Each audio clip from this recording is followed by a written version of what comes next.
earn money, save money and buy things. Living beyond the economic cycle is impossible. What trends are dictated by world markets and how does it affect consumers? Watch it in People and Economy. Impressions make people happier, concluded the German scientists. At the same time, purchases of tasty food do not affect greatly the level of happiness. Entertainments, such as traveling and concerts and much more, that is what remains in the memory. Psychologists say that the material achievements today go by the wayside and the state of mind and emotions become more important. People want to entertain themselves often when the economic situation is not quite well. They want to digress, doze off, in one word, they want impressions. That is why it is not surprising that the entertainment industry all in all grows with high rates, even faster than the economy of some countries grows. Of course, it depends on the country. One can easily gain positive emotions today. The entertainment industry every year offers more new leisure activities and makes people spend large amounts of money on trips to the cinema, theater, restaurants and theme parks. Entertainment today can be found anywhere. As such, a family trip to the regular mall is rarely complete without shopping goodies for children and riding on all sorts of attractions. In general, this industry is growing annually by nearly 15%. Only on cafes and restaurants, Kazakhstan residents on average spend about $80 per month. And in the past few years, another pastime has gained its popularity – the game in an enclosed space or quests. Так, смотрите, ваша задача сейчас за 1 час выбраться из этого помещения. 60 minutes to solve the mystery and release the room, reincarnating in the famous detective and his partner, searching for clues and non-standard solutions. And it's not a computer game, but almost a reality. Modern quests actually involve a team from 2 to 4 members in solving the mystery. Basically, today there is a huge variety of different formats of such entertainment. The main difference is in the number of missions, tasks to solve, circumstances, hence the price varies. Plots can be different. Often you can play quests by a team of 2 or more people. It costs about $30 to $40 per group. Scientists are also talking about usefulness of such puzzles. They assume problem solving contributes to the release of that famous hormone of happiness, endorphin. People who like quests usually like solving different problems. Here one can relax, I can say. Practically, quests take you to the different reality, so that you can feel yourself a character of, let's say, modern fairy tale. So you can feel yourself a 007 agent or a spy. This is a totally new entertainment which people previously didn't have. It gives you new emotions, for example adrenaline, or on the other side it could be relaxation, which is not available during the working week. A cafe where everything but time is free. This fun format is popular in Kazakhstan for more than 1 year. An hour's stay costs less than $2. Everything else, tea, coffee and biscuits, is on the house, including board games, another bonus of a cafe. This is a free space where people can spend their time playing board games, drinking tea, conducting business meetings or children's birthday parties and so on. On evenings, creative youth usually comes, different students, poets with their poetry readings or literature clubs. We can also watch different movies together.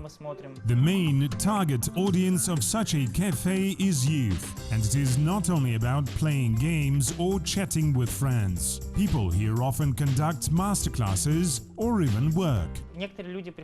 Some people come here to work in a daytime. There are usually different freelancers, and it is very interesting. It is convenient for them because the environment is informal and friendly. They hold different business meetings here, and it helps them to liberate because here the shoes are changed to slippers and tea is made by them. We also have some school children who play board games here, or students who participate actively when we conduct seminars with different travelers. Discovering science and having a great time. That is what interactive parks combine. Optical illusions, variety of experiments and much more. Such sites include both entertainment and education. Most of people like gravity rooms where they can walk on the ceiling and walls and visit the mirror maze. Taking into account the exhibits, the most favorite one is the Tesla ball. It is a ball with a constant current flow and it is quite interesting to touch it. Also, the ball heats if touching it for a long time. Children very much like the aerodynamic tube, where the ball can fly in the airflow without falling down. This happens due to its round shape. Here you can walk along the walls or ceiling, hit the mirror maze, as well as see unique nitrogen shows and even become a member of the experiments. It is the first and only park of its kind here in Kazakhstan.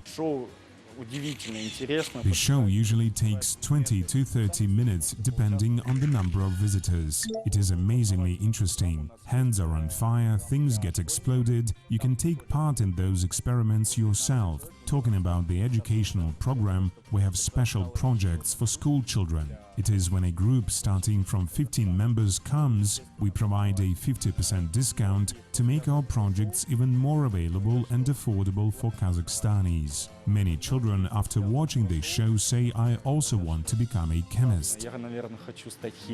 According to analysts, entertainments account for 8% of the Kazakhstan residents' expenses. A quarter goes for paying utility bills and 50% on the purchase of food. 17% remain. The entertainment industry in Europe brings more income from year to year. After all, for impressions and positive emotions, people from almost all around the world come here. This is not surprising. In addition to vocational resorts, here there are many parks and museums, and various festivals are being held regularly. The peculiarity of the European entertainment market is that Europe is the old world. The huge masses of tourists generate this special structure of recreation. It is oriented mostly on specific European culture. This is what the industry provides. More than 7% of their annual budget, French residents spend on trips to the cinema, restaurants, staying in hotels and so on. As a rule, they spend a weekend with the family, lunch in the cafe, and most often this is one particular restaurant that has long been in favor.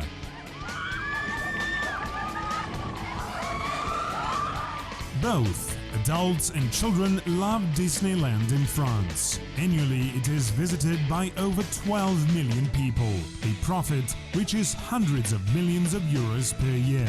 Not inferior to the popularity is the Europa Park in Germany. There are many attractions and various thematic areas there. The first reason is it is profitable for consumers, because everything is in one place and there is a possibility of non-stop shopping. Everything here makes possible to purchase something with discounts, if for example paying for various attractions, various services at a time. Secondly, it is profitable for the supplier, because when everything is close enough, it becomes harder for the clients to save money. Hence, he or she easily spends the budget on entertaining, which is everywhere.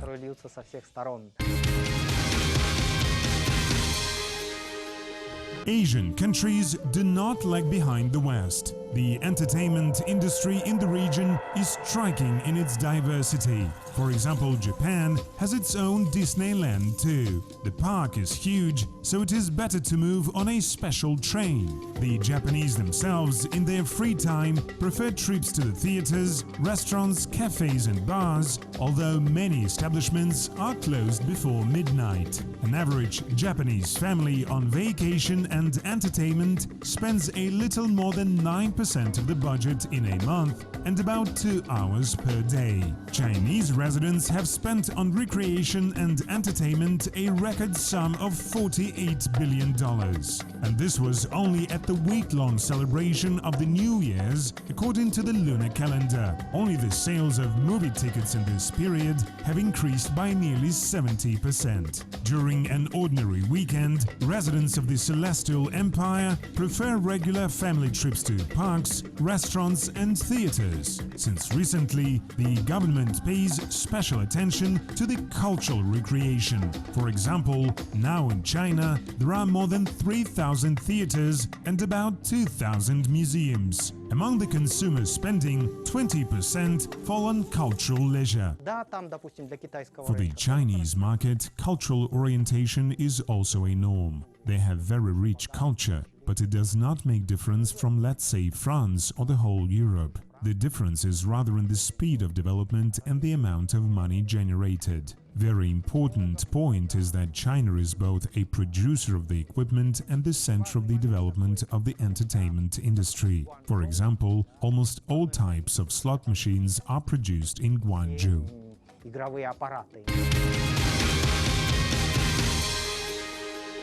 The US residents prefer to spend a weekend outdoors. This is considered to be one of the main attractions for many families. A couple of times a month, they go to movies, theaters and parks to spend there about $200, and about $100 more they spend on restaurants. For the American entertainment market, a family orientation is quite usual. As I can see, one may easily have a good time spending only $400, and he or she will receive a well service, good quality and positive impressions. And also, as I have noticed, they really like visiting national parks where the Americans can unite with the nature and spend their time with family. They usually hike and so on. Another favorite activity of many people is sports. Playing golf and skiing are very popular entertainments among the US population. People here also like watching films at home. Only for the last year, the Americans spent over $1 billion for the purchase of paid subscriptions. And every year the sales of media content grow by an average of 10 to 15%.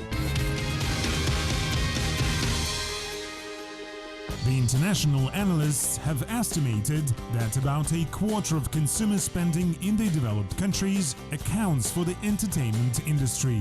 At the same time, according to their data, in the resort cities, tourists spend 5 times more than the local residents. According to forecasts of PricewaterhouseCoopers auditing company, the market of entertainment and media will grow by more than 5% a year until 2019 and will exceed $2 trillion. The United States is the largest entertainment and media market. Analysts predict that by 2017 it will exceed $630 million and will be $632 million. Japan is on the second place with $203 million. China closes the top 3 with more than $200 million. Save on entertainment without spoiling your own mood. There is a wide variety of ways to amazingly spend the free time without compromising the wallet. For example, the experts advise going to the cinema on the morning sessions and on the weekdays. And do not ignore the special coupon websites which offer many discounts on tickets. It is also possible to track coupons on trips to cafes and restaurants. There are some certain days the museums and zoos offer free entrance. This usually occurs during holidays, and staging of many plays and concerts can be viewed in the internet for free after a few days passing. Entertainment can be free of charge. The most popular leisure, which does not comprise any special spending, is walking in the park. It is followed by going to a picnic and sledging in winter times or riding a bike in the summer. Helium balloons are the indispensable attribute of many attractions. However, only a few people know that scientists for years are urging not to waste this gas, and all because in the whole world the helium is consumed much more than mined. Otherwise, in the nearest future it will be nothing to fill into the medical scanners, as they work on liquid helium.